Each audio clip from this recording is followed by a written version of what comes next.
giấc mơ. Từng kỷ niệm xưa như muối sát lòng, giọt nước mắt lăn trôi, tình đã phôi phai. Đau tình yêu em cần lắm một bờ vai, nơi chôn cũ chỉ còn lại nỗi sầu này. Dẫu biết rằng tìm chẳng thể quên, vẫn yêu anh nhưng sao lòng đau đớn. Mỗi bước chân qua nơi ta từng hẹn ước, nỗi nhớ ùa về làm tim em tan vỡ. Dẫu thời gian có thể xoa dịu đi nhưng nỗi đau này mãi mãi không phai.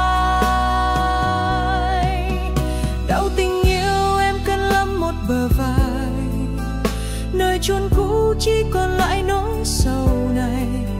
Dẫu biết rằng tìm chẳng thể quên, vẫn yêu anh nhưng sao lòng đau đớn.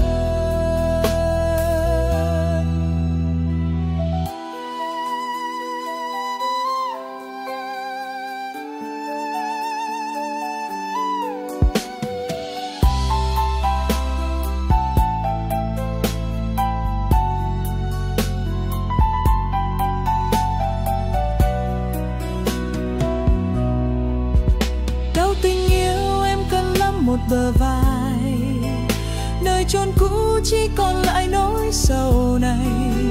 Dẫu biết rằng tìm chẳng thể quên, vẫn yêu anh nhưng sao lòng đau đớn. Em vẫn mơ một ngày ta trở lại, nhưng mọi chuyện giờ đã khác xưa rồi. Đau đớn sóng gió sẽ dạy em phải mạnh mẽ